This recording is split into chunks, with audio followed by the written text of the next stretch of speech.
Wonderful. Welcome, welcome. Thank you for taking your time this morning to talk a little bit about boosting profitability, how facility tracing impacts productivity. I am Robin Dillard, and I'm the Business Equality Advocate. I'm also the CEO of the Business Equality Network and founder and publisher of BEQ Pride Magazine. I'd like to introduce you all to the topic of productivity and profitability, and most importantly, like it's stated in our title, time management and productivity are basically considered soft skills, but there's nothing soft about losing money, something like $10,000 worth of productivity per employee per year when management is when time is poorly managed. So today we have the time management fixer, Helene Segura. She's got a framework for decreasing interruptions and distractions and loss of time so the companies can spend more time generating profit. Helene Segura works with companies to maximize profits by decreasing inefficiency. She has been the featured organizational expert in more than 200 media interviews and is author of 4 books, 2 of which are Amazon bestsellers. She coaches hundreds of clients to productivity success and deliver keynotes and seminars to thousands of professionals on the go. Teach them how to regain control of their hectic work schedules and to curb a very expensive problem, the loss of time. She's born and raised and hails from Los Angeles, California. She's a former soccer player for Texas A&M and an avid world traveler, pre-COVID anyway. For nearly 2 decades, as the owner of Living Order SA, Helene has combined her wide variety of life and work experiences with her study of instructional design and behavior management to root out and plug her clients' time leaks. Her 3rd book in particular, came to my attention and excited me because it was starts off as the title is The Inefficiency Assassin. And when I get emails from Helene, that's what I see, the Inefficiency Assassin. And I love that. I love that title, Helene. So welcome. Great, thank you very much and welcome everybody. When people hear the term productivity or time management, they often think of more tactical topics like dealing with email overload, managing document storage, or improving those unproductive meetings. But the bigger picture of productivity is, how do you operate as efficiently, effectively, and financially prudently as possible? That was the case pre-COVID, and it remains the case now, but with an added twist. And that twist is the COVID response for each company. All companies, agencies, and organizations who have or will have employees on site in order to address COVID-19 according to federal, state, and local mandates and federal, state, and local compliance orders and legal liability prevention and insurance requirements, there are 4 overall responses that need to be addressed. And each of these components affects productivity at a company level, a management level, as well as an individual employee level. So I'll quickly go through what these 4 components are and then dive into each one and talk about how it is related to productivity. So the first prong of the COVID response is a notice of policies and procedures. And that, it's pretty self-explanatory, giving notice to not just your on-site staff, but any contractors and customers who will be coming on site. And you're doing this via multiple streams of communication. A second prong of the COVID response is prevention. Preventing the virus from even entering your facility, not just because you care about the health and well-being of your people, which of course is primary, but also because it's become a costly liability issue. The third prong is the actual response. So first, notifying required authorities if you find out that somebody who's been on site has tested positive, and then following your local municipality's protocols accordingly. And then the 4th step is the actual mitigation once there has been an occurrence on site. And that means sanitizing any location the COVID positive individual has been in your facility. Now, as managers and leaders, your job responsibilities involve developing, implementing, and evaluating each one of these 4 components. And of course, this is in addition to all of the regular workload that you have.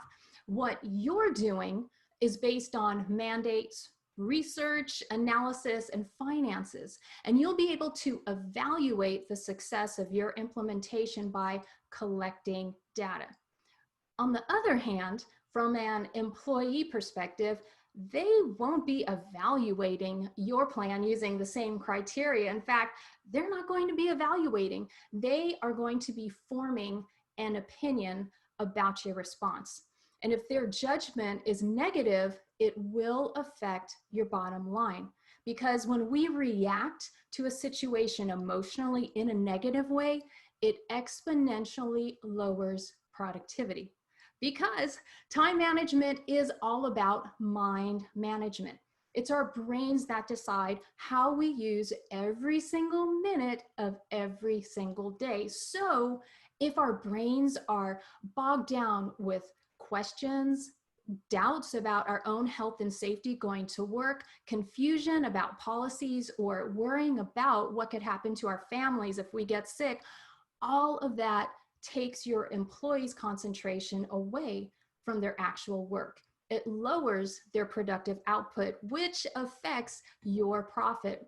So let's quickly now jump through and take a look at how productivity is affected by each of these 4 components. And as I go through these, one of 2 things will happen for you. Either 1, you'll realize that, hey, you've already addressed each one of these contingencies in your COVID procedure. So you'll receive affirmation that you've done everything right, and you can give yourself a pat on the back because you're pretty much good to go. Or 2, you'll take notes on what you might have left out, or perhaps you haven't even started developing yet for your policies and procedures in having your employees and others on site. So here we go, connecting the productivity to these different responses. The first response I'll look at is prevention. And yes, I know it was listed second on the list.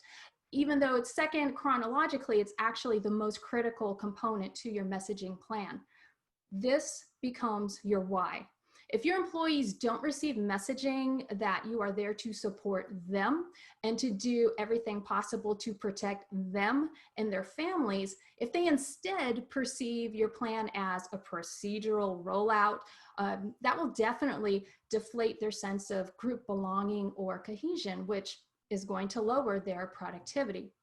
And then related to notices of policies and procedures, going back to that first component on the list, once you've crafted this, the next most important step is rolling this out in a manner similar to a new employee orientation or onboarding to explain your why and their why, the employee's why.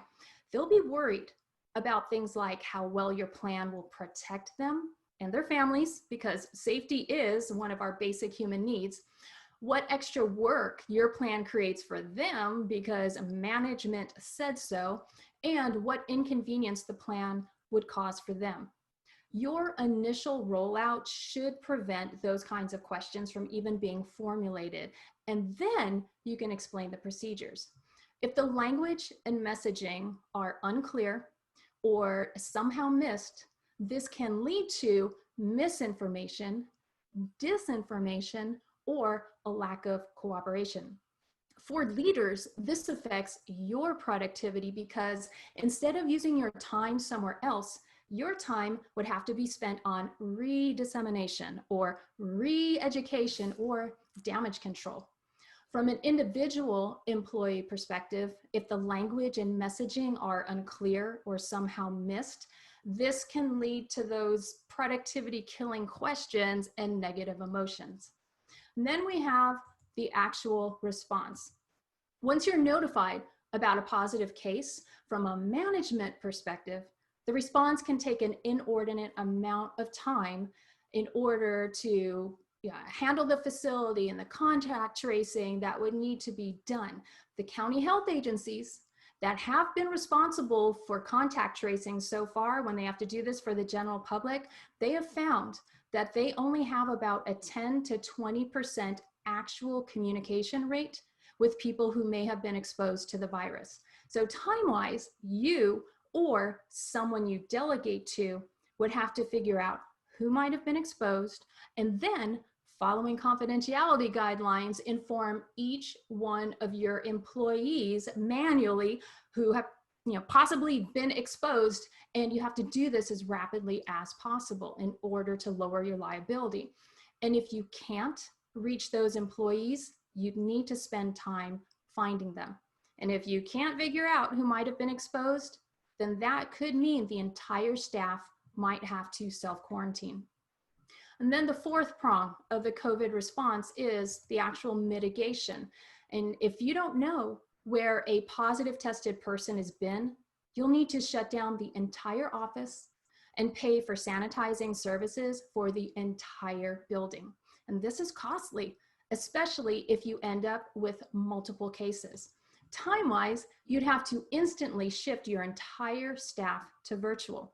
And even if they've worked virtually before, this still costs time because of the changes and notifications they need to make as they scramble to make those last-minute arrangements because their workday has totally been turned on its head.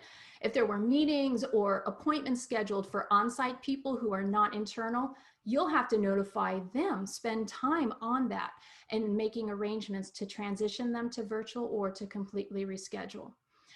In the end, all of this boils down to how can you save time and money, which will maintain or improve your profitability, and how can you effectively protect your people and facilities?